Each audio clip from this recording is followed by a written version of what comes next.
قول الله ونزعوا الموازين القسط يوم القيامة وأن أعمال بني آدم وقولهم توزن. وقال مجاهد القسطاس العدل بالدنيا. ويقال القسط مصدر المقسط وهو العادل، وأما القاسط وهو الجائر. حدثنا أحمد بن إشقاق قال حدثنا محمد بن فضيل عن عمار بن القعقاع عن أبي زرعة عن أبي هريرة رضي الله تعالى عنه قال النبي صلى الله عليه وسلم: كلمتان حبيبتان إلى الرحمن خفيفتان على اللسان ثقيلتان في الميزان سبحان الله وبحمده سبحان الله العظيم. صدق الله مولانا العظيم وصدق رسوله النبي الكريم. عزتمندو دا خط بخاری دی. نو بخاری بدی طالبانی خلق طالباتو کا اور طالبانو کا باخری کالبانی صحاح ستہ اور قوائی اگر سرنور کتابوں وائی خو دا ختم کہ خلق کئی نو بخاری ختم نو دا پا حقیقت کے دا غطور کتابوں ختم دون کی بخاری شان دا سدے اور غطور کتابوں ماندون تفوق و چتوالے و فضیلت اللہ تعالیٰ ورکڑے دے کہ دا دورہ خالص بخاری نا عبارت حسابی دا دور حدیث گوئے کہ بس بخاری دی دا دی وجنا دا سی عام کتاب نہ دے بدی معنی دا امت اجماع دا کہ بخاری دا قرآن کریم نرستو اصح کتاب اور صحیح احادیث ہو باندې مشتمل کتاب کېدې شي نو هغه بخاری دی. اول نمبر په ټولو صحاح او ستو کې دا بخاری او د هغې وجه دا ده چې امام بخاري رحمت الله علیه په خپله باندې یو ډېره لویه هستي تېره شوې ده او ډېر لوی عالم او ماهر د حدیثو چې امام مسلم چې په دې صحاح او ستو کې شامل دی اور دویم نمبر کتاب دے بخاری پسی اگر امام بخاری شاگرد دے اور امام بخاری رحمت اللہ علیہ دربار کا بڑیر راتا اور دا تندے بے و لخکن کو بلکہ اجازت رہتا کہ چلا اخبیم دے لخکن کما اے دا استاذان و استاذہ اے دا پیغمبر خدا صلی اللہ علیہ وسلم دا احادیث و طبیب و ڈاکٹرہ اور دا دیر لولوی مشایخ خدا کی زمانی اور لولوی محدثین و بلا خبر کولا کہ کذب دیمانے قادر وے کہ دا اخبر زندگی بخاری امام بخاری تا ما منتقل کولے شو دا اخبر زندگی بھی اگر ور کولے شوے نما بلا اخبر زندگی و تور کڑے وا لکا چې زما مرگ داری یو تن مرگ دے او دا امام بخاری مرگ داری دے عالم مرگ دے نو پدی و جوانی ما با اخبر زندگی اگیتا ورکڑے وے او که زما پدی پدی قادر وے ما اخبر زندگی چاہتا ورکڑے او دا نبی علیہ السلام گویا کہ لکا دا حدیثو دا دی علم دا پارا او دا دی حدیثو دا تصحیح دا پارا گویا کہ تبوئے چی امامی بخاری رحمت اللہ علیہ کہ محمد ابن اسماعیل بخاری دے توے گی دا اللہ دے دا پارا منتخب کرد اور نور دا زان ثانی عمری ادا پدون وقت کی نبیانی کی کم جستاسو مختا کم کم ستاسو پاتی دی کم از کم 3 گھنٹے چلے امام بخاری وسنا عمری بانی سڑے باس کئی اور بیر دی ترجمت الباب لغنی مختصر باس کئی اور بیر دی حدیث بانی باس کئی دا 3 گھنٹی غواری 3 من سر یو گھنٹا دا تو پا یو گھنٹا کہ جس سمر کی دیشی انشاءاللہ العزیز تو با کوشش کو ما چی آغا ضروری خبری مطلبی خبری چې هغې باندې زمونږ او ستاسو ژوند به برابرېږي او ژوند به یو اسلامي معاشرې دپاره به د هغې ضرورت وي انشاءالله هغه ضروري خبرې به زه ستاسو مخې ته به کوم الله رب العزت ته به سوال کوو چې ماله د وینا توفیق راکړي او تاسو له الله پاک د دې د زده کولو په دې باندې د عمل کولو توفیق راکړي تاسو ته ستاسو شیخ چې بخاري ویلا نو بخاري کې 3916 ترجمه البابونی نو دا ټول تاسو ته ستاسو استاد ویلي دي او دا صرف دا یو باب پاتې شوی دی او د دې یو باب سره یو حدیث زه به انشاءالله د دې باب باره کې تاسو ته وضاحت وکوم امام بخاری فرمایي بابو قول الله دا آخری باب د بخاری دا آخری باب د بخاری دا په تشریح او تفسیر د دې قول د الله رب العزت کې دی چې الله داسې فرمایي ونزع الموازین القسط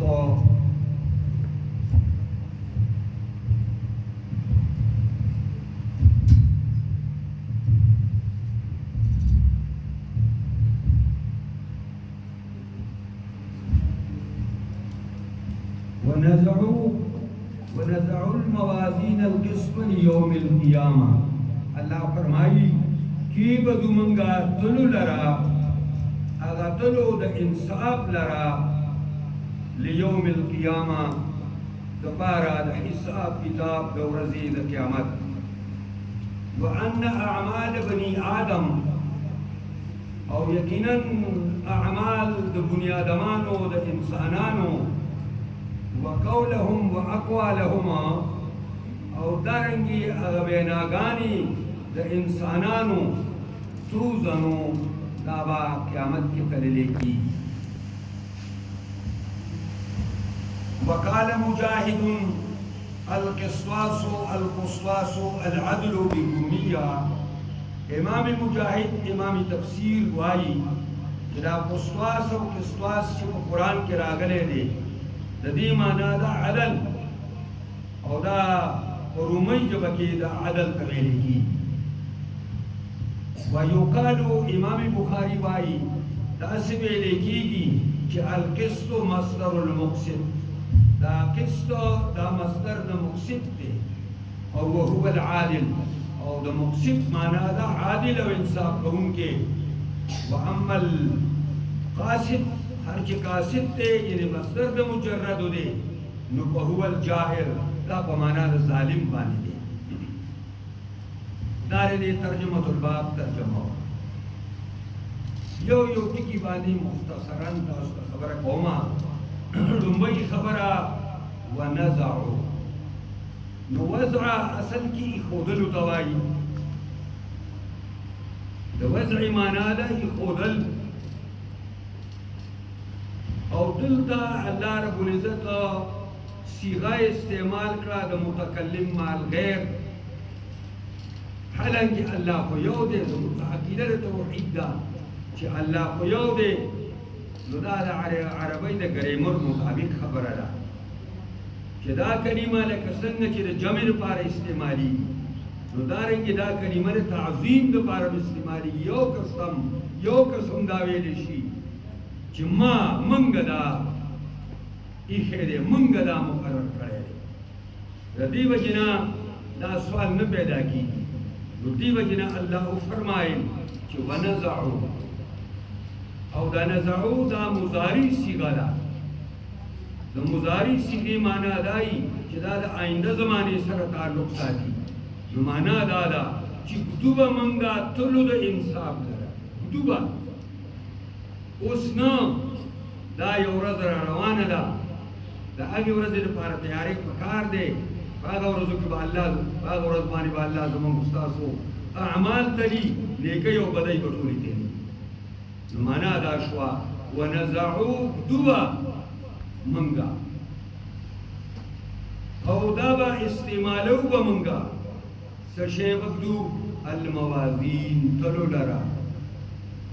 موازین جمع میزان دا او میزان کنڈی توائی تلی توائی چې په کوم شي باندې درنواله او سپکواله معلومیږي اکا ته مراد دی فتح الباری او عینی دوار دا خبر لیکلی دا چې موازین جمع میزان دا او میزان پاسل کې میوزانو نو دا تاسو استادانو د صرف په ګریمر کې دا خبره کړې وه او دلته لاغي یو قدم تاسو ته ویلې وه چې و راشي داسې او ما قبل د هغې نه کسره وي دا و به تاسو په یې بدلوئ نو د میوزان نه میزان ساز شو او میزان تاسو ته مو ویلي چې دا تلي ته ویلې کېږي القسط دا القس مصدر دی او د عربی د ګریمر مطابق دا د دې موازین صفت او نعت دی نو چې دا د صفت ته دی صفت شو نو بیا د عربی د دې قیدې نه دا خلاف خبره راغله چې صفت او موصوف چې کله بحاله وي نو په لسو خبرو کې د هغې موافقت ضروري دی او چې کله بحال متعلقه وي نو په پنځو خبرو کې ضرورت دی معنا دا ده چې موازین جمع او قسم مفرد نو چې موازین جمع شو دا مفرد شو دغه قیدې خلاف کار شو د دې وجې نه علماء د دې جواب کړی دی چې دا قسم مصدر دی دا مصدر دی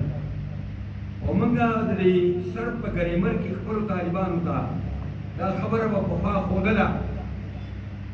چې المصدر لا يثنى ولا يجمع مصدر نه جمع کیږي او نه تثنیه کیږي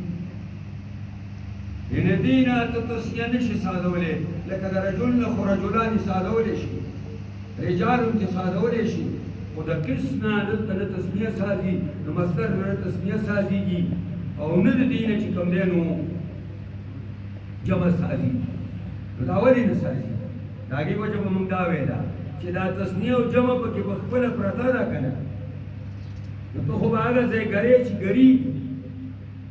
او چې کوم ځای نه ګرې نو به نه ګرې نه ګرېږي نو مه ګروه دا په خپله دا مصدر دی دکې معنا د جمع هم پرته ده د تثنیې پکې هم پرته ده او د مفرد پکې هم پرته ده داسې خلک وایي میزان قسط ومیزانان قسط وموازین قسط درې معنی وایي نو په دې وجه باندې دا سوال پیدا نه شو ځکه چې دلته گویا کې جمع نه دا مفرد هم دی او جمع هم ده او تثنیه هم ده دا سوال رستا واردېږي نه چې منعدل دا موافقت د صفت او موصوف منځ کې رانغی لیوم القیامه دا لام دلته په اړه تعلیل دی یعنی علت ته دې ذکر کوو چې دا تلي د انصاف د څه شي لپاره ممدوح او کله به ممدوح نو لیوم القیامه لحساب یوم القیامه د حساب کتاب د ورځې د قیامت لپاره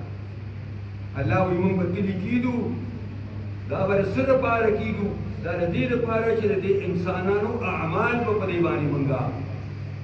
تلو او د دې اعمال به موږ په ټول کې راولو نو لحساب یوم القیامه عبارت په حذف د مضاف سره شده او دام بعضې شارحین ویلي دي چې دا لام دلته په معنا د فی باندې او حروف بعضې د بعضو په ځای باندې استعمالېږي نو معنا دا شوه چې موږ ایښي دي تلي د انصاف ګدو به موږ تلي د انصاف فی یوم القیامه په ورځ د قیامت کې به دا موږ او د قیامت په ورځ باندې به د هر چا سره به حساب کتاب کېږي وان اعمال بني آدم امام بخاری رحمت الله علیه فرمایي چې اعمال د انسانانو نو اعمال د عمل جمع ده او عمل او د فعل دا فرق دی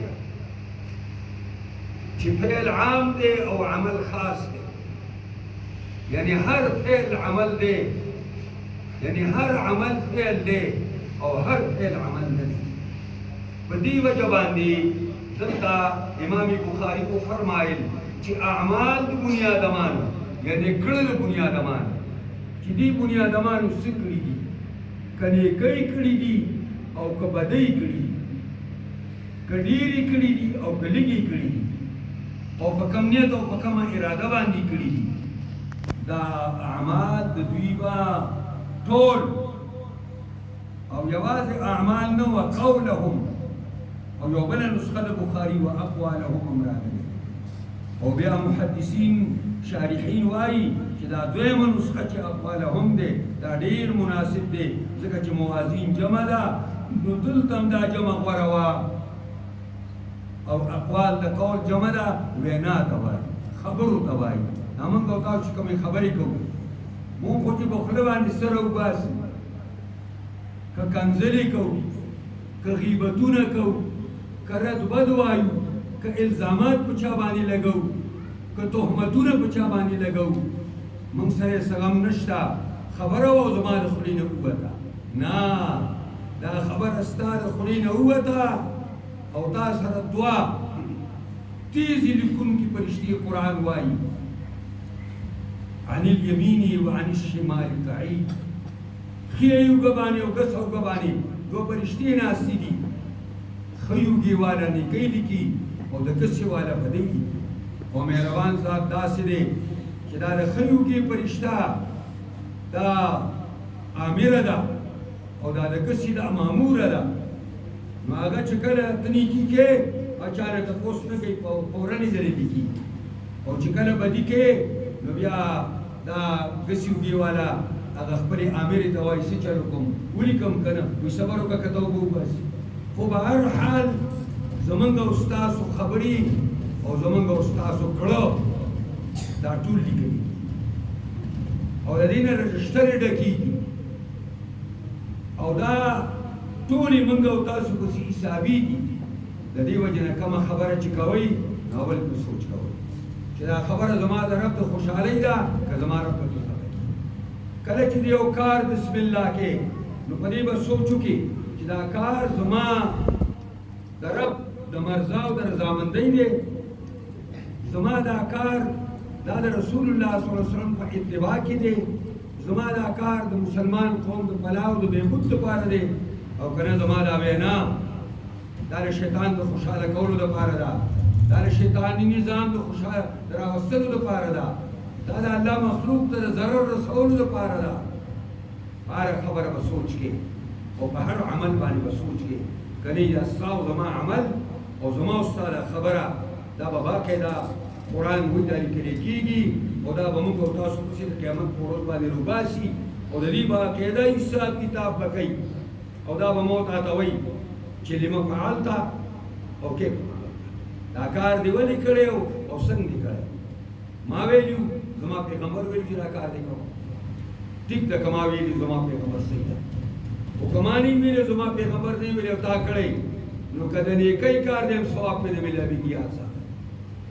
لکه دا نیکي ته مې بدعت ویل کېږي خلاف سنت په دې وجه باندې امام بخاری کې خود چې وان اعمال بني آدم عملونه د بني آدمانو د انسانانو زنانوي او کناري نبي مشرانی او کشرانی وقولهم واقوالهم او بیناګانی د انسانانو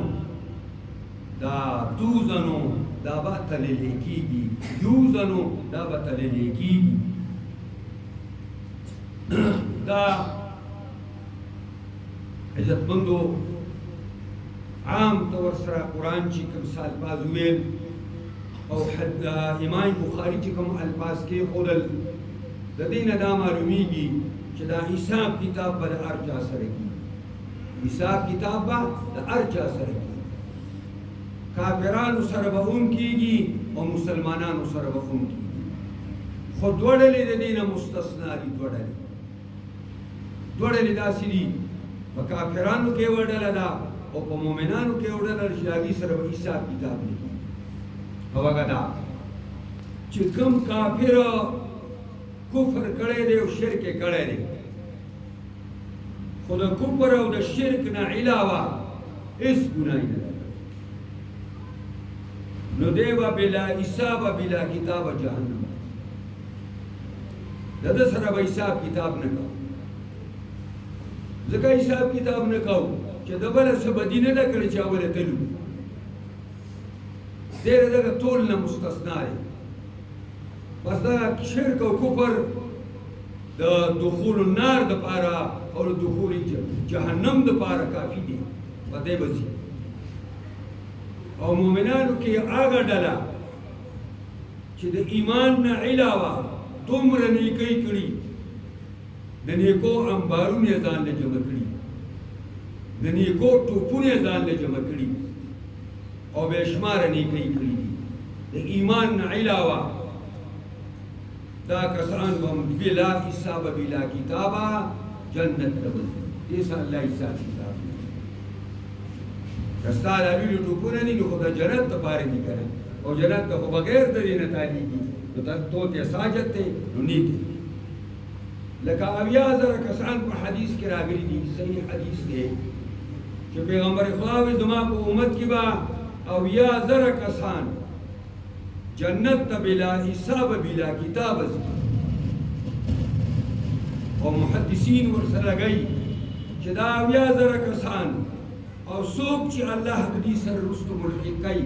او څوک ورسره الله ټچ کوي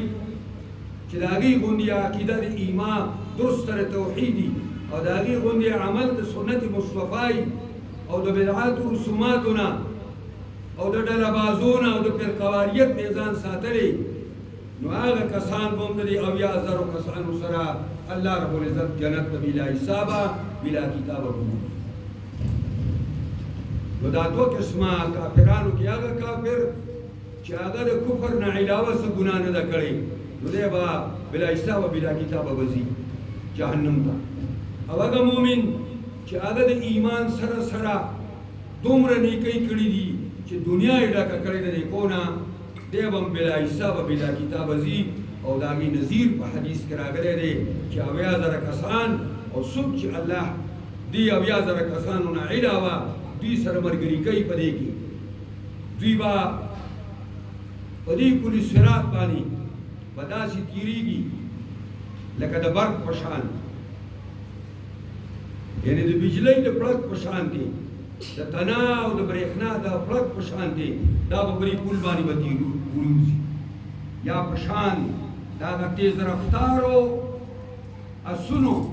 په شان به وروځي یا د هغه تیز رفتارې سیلۍ په شان به پرې پل صراط باندې به دوی وروځي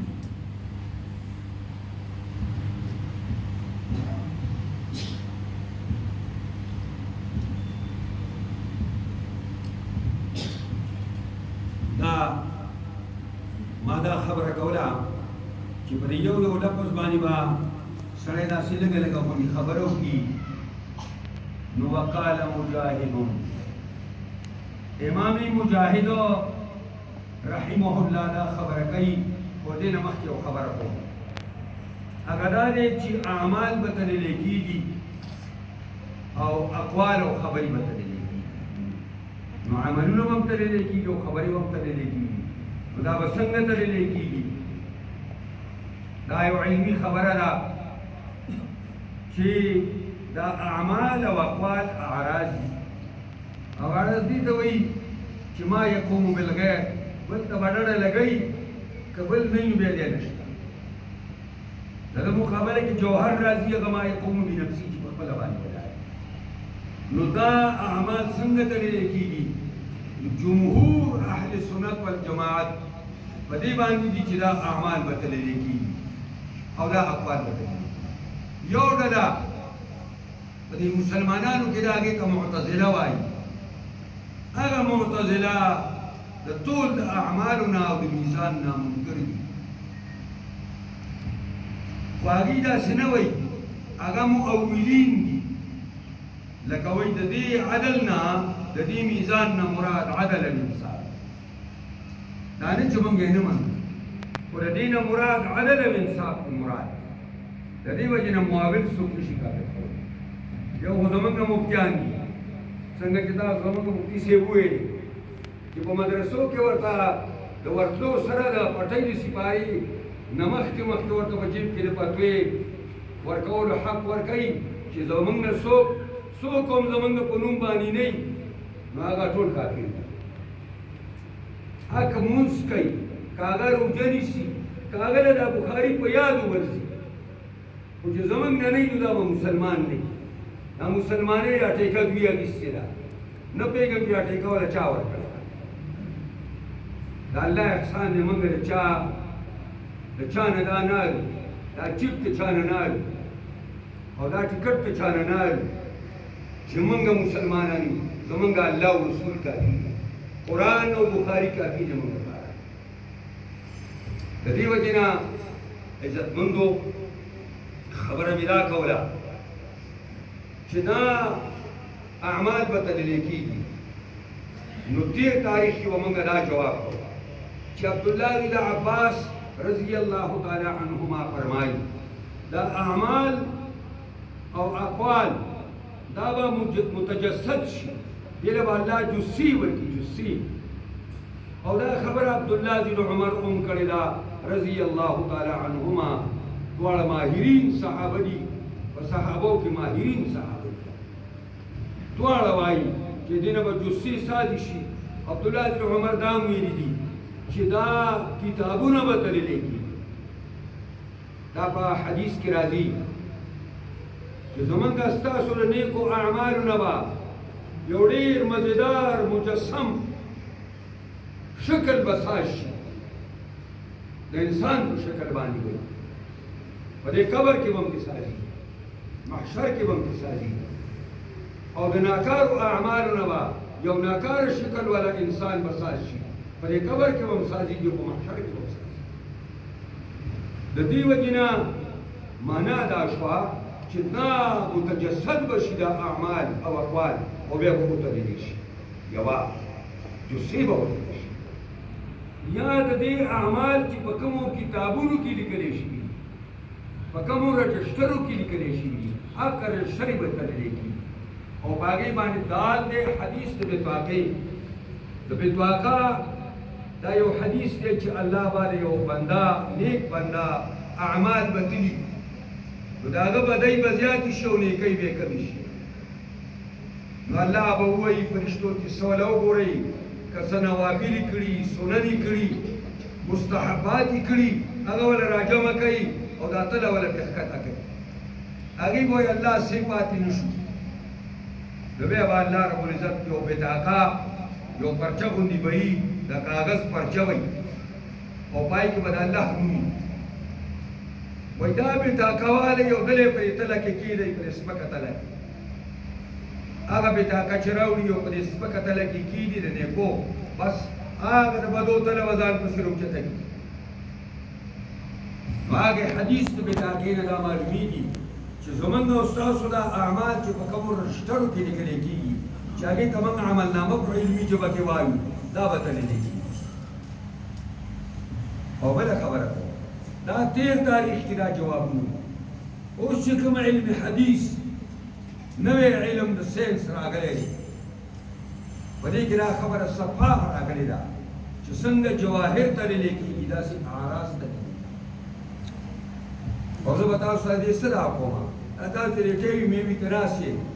تاسو سره موسمیات والا څه وایي نن ګرمي دومره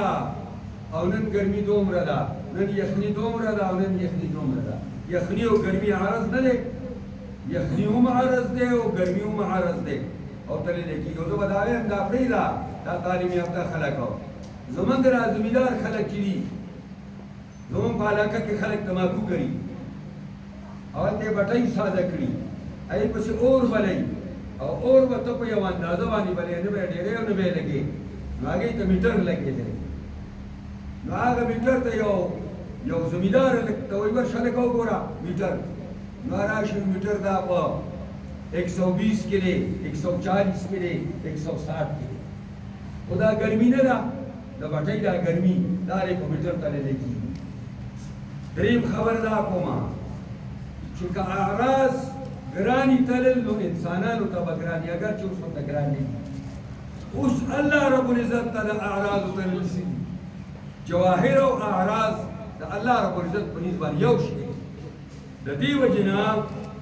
ټولې ارزښت ګران نه دي نو دا اعمال به عزتمندو د جمهورو اهل سنت والجماعت دا مسلک دی چې دا اعمال به تللی او دا اعمال چې تللی کېږي تاسو ته یو خبره کوم امام قرطبي دا خبره تفسیر کې لیکلې چې کله د یو مسلمان عمل تللی کېږي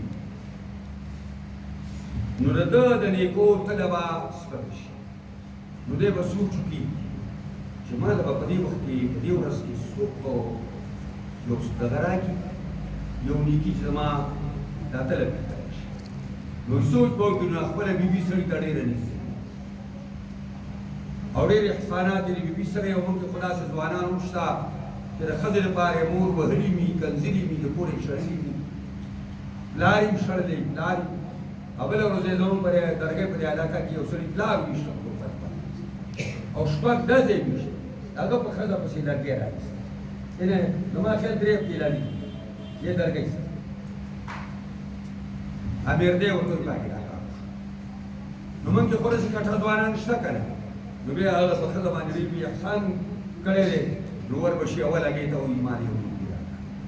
زما یو نیکۍ باندې زه خلاصېږم او جنت ته ځم ځکه چې مسله دا ده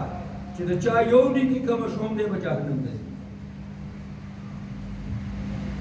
او که د چا یو بدي زیاته شو نو هم دی به جهنم ته ځي نو دی به یوه نیکۍ پسې ګرځي نو ښځه ورته وایي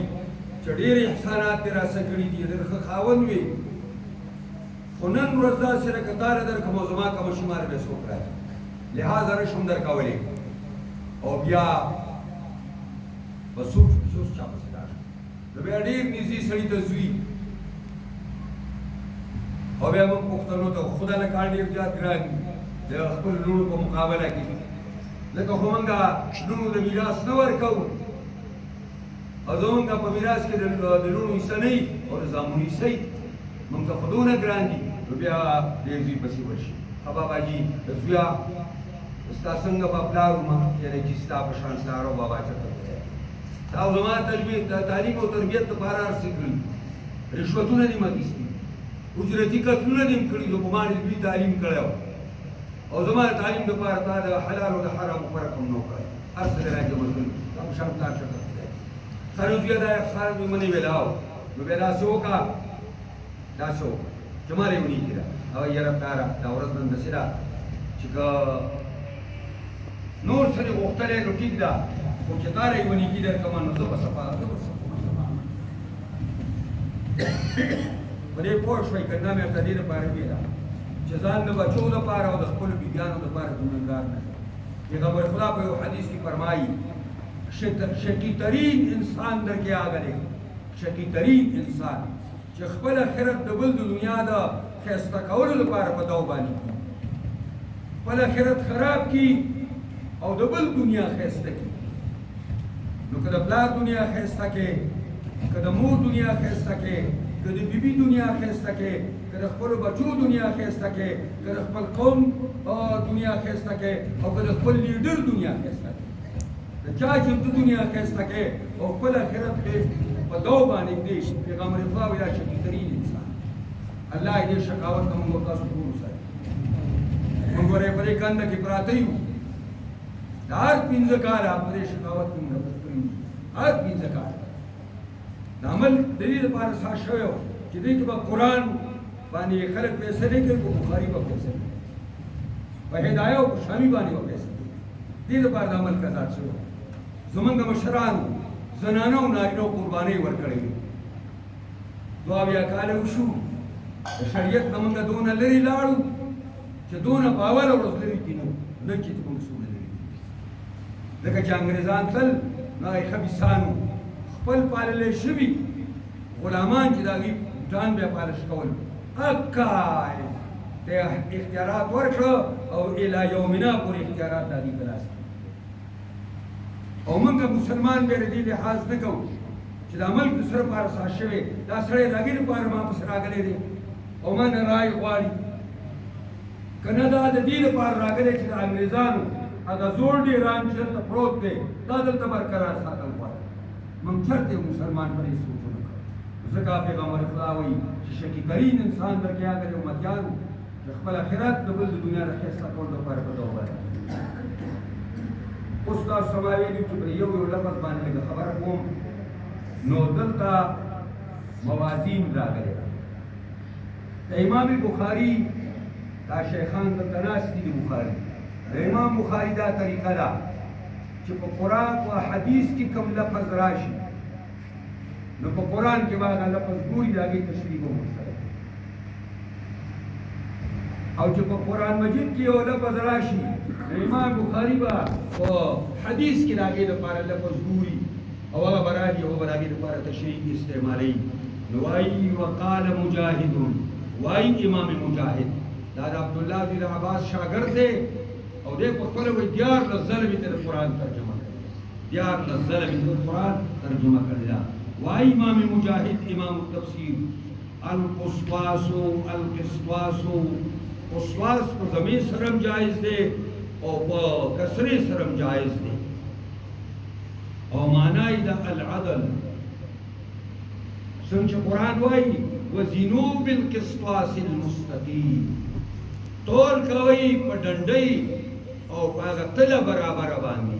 دلته مراد د قسطاس نه میزان دی په سیده تله باندې تاسو چې کوم دی تول کوئ موږ به په سیده کوو که نه داسې په دې دوکانونو کې چې موږ ناست یو پرې کنډه کې وانه کوو او خاص کر زه به درته ووایم چې دا خو غریب سړی دی دوکاندار دی که غلا یې وکړو نو لا څه مجبوري به یې وکړه اگر چې حرام کار کوي اگر چې الله به پرې نیسي خو دا لوی لوی خلک دا د سینجو مالکان او دا د تیلو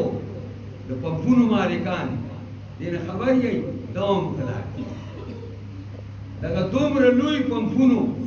دغه دونه لوی سینجو دې ته حلال روزي ورنه کړه د هغې نه هم د هغې په روزۍ کې حرام تعبیر ته ادا کېږي او حرام خوشحالي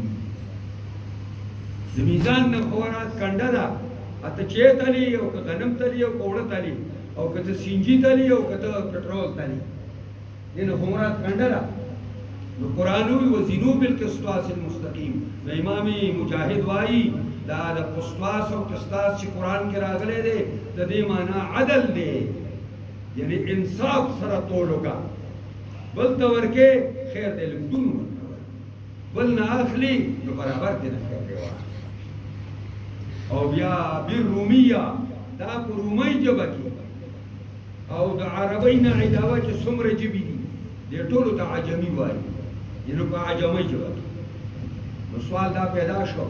چې قرآن باره کې قرآن کې الله ویلي دي چې دا عربي مبین قرآن خالصه عربي ده نو په دې کې د رومۍ لفظ دا قسطاس څنګه راغلی نو د هغې لپاره جواب دا دی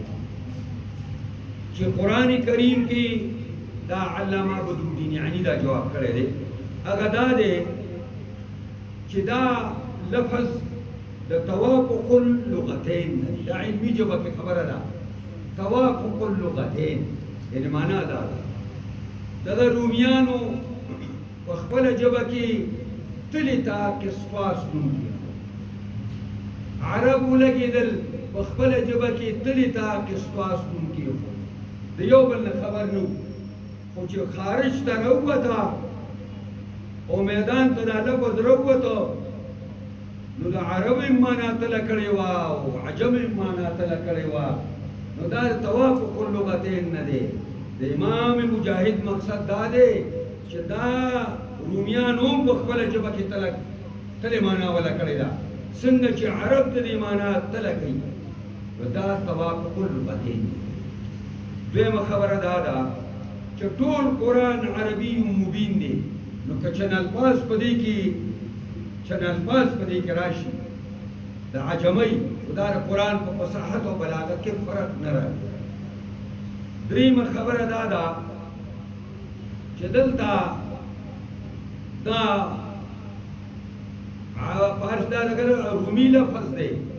نو بعضی ناکتینو دی فتح الباری کی او پا دی عینی کی دا سشترے چه بعضی امامان دا سیدی چه دا لفظ دا رومیو عربا مانا دا رومی لفظو خو بیا عربو پلی عربی تراؤڑو نو پا قرآن کے استعمال نو دا کا عجمیم دے نو دا عربو پا خپل جبا کی عربی کڑے دے ذکر قرآن تا ذکر کرے اس بل یو لفظ دلتا قسطو موازین القسط کی نو دے قسط بارکی ویقالو القسطو مصدر المقسط دا منگ دے گریمر کے خپل طالبات و طالبانو ترا خبر کو چکلا سیغا دا تمریز یعنی مجهول سیغراش سیغر تمریز نو دا دید پر دی استعمالی چی کم خبرہ کئی نو خبر بانی اعتراض واری نو دے دا خلیو گونک آخوا کئی وی جی دا خبر چاکڑی دا نیمان بخاری مغا کار کئی وائی ویقالو ویلیکی گی چی القسطو مصدر المقسطو دا قسط چی دے دا مصدر دا مقسط او دا مقسط مانا عادل پر یہ سوال پیدا چی قسط مصدر دا مجرد دے او مقسط دا اسم فاعل دا مزید دا باب افعال نہ دے نو دا خبر حقوق ظاہر کی غلط ہے دسی ویل پکارو چی قسط مصدر دا مصدر چی دا مصدر دے خدا مصدر دا اقصاد دسی کلاوے دے نو دے وی چی دا قسط مصدر دا مقصد تے نو دا مصدر دا قاصد داگی دا بارا جواب دا دے چی دا دلتا چمنگ دا وایو چی دا قسط مصدر دا مقصد تے نو دا مانا دا دا محذوبت الزوائد دے یعنی مانا دا دا ذکر منگا کس کو خردن منگا دا زوائد لرکڑی دا کس اصل کی اگر چکم دے الاقصاد دے نمانا دا شوا چی دا کس مصدر المصدر دا مصدر دا مقصد دا مانا دے خمدے دا مجردو دا کس تو مصدر دا کس دے چی کس بے مصدر دا مجردنا بیا اقصاد ساز شوے دے دا عبارت چی کم دے دا دل دا مانا دا شوا چی دا کس تو دا محذوب الزوائد دے دنا زیادی حرکون لرشبی دی کنیم دا پاسر کے کس نو دا اقصادو دا او دا مقصد مانا دا عادلو دا مقصد مانا دا عادل بنا مانا دا چی دا کس مانا دا عدل مورکی او مانا دا انصاف مورکی نوعید عادل دا کس انصاف دا لیکن دا کس تو کپزور سروے قص شی دا مانا دا جور بانی پڑے بارحال دا زمانگا دا گریمر دا صرف دا گریمر پا کتابون کی دا خبر منگا کردی دا چکلا کلا لکه موږ د اصولیت بری نه برا خبره وکړو چې هغې د باب افعال پنځلس راځي نو یو خاصه پکې سلب الماخذ دی سلب الماخذ معنا دای چې کس خو ظلم ته وایي خو چې دې نه موږ باب افعال ساز کو او موږ اقصد یقصد اقصاد هم ساز کو نو دې نه معنا دا شوه چې دا هغه قصد او قسط چې ظلم و هغې ته نه لرې کړو او دا کم دینے چی ظلم لرے کہ نو عدل پاتش دا ازداد نو عدل پاتش ہو نو مانا ادا شورا ذکر منگا دا مقصد مانا عادل کو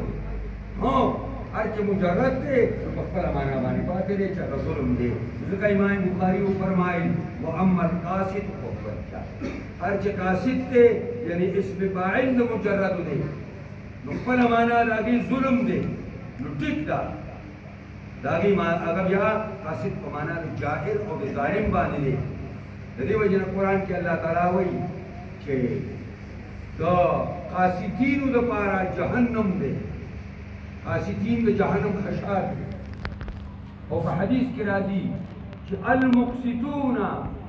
अला मिना अला अला मनाबिर अना बनाबिर नूर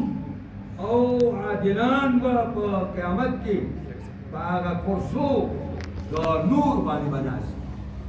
दा लोगों ने खबर नहीं होता बस इमोशन उस हदीस खबर हदसना अहमद इब्न इश्काक इमाम बुखारी वही जमान उस्ताद मा का बयान करे रे चिदागनु अहमद इब्न इश्काक दा सलोर या बिंजल अब्दुल राजी हदसना अखबरना अंबअना समिअतो और अन दी तवई तहम दा अल्फाज तवई अल्फाज तहम्मुल हदीस वदी बानी सड़े द उस्ताद न हदीस द कई वदी बानी उस्ताद शागिर्द द हदीस वदे ये द अल्फाज द तहम्मुल हदीस और द जमहूर उलमा व मुहद्दिसीन राय दा चला योशी ये गाड़ो सुपर दा ज़कवे मा चमा पर्ची लिखले वी नो दी मंगे तपोस करे द हदसना व अखबरना नो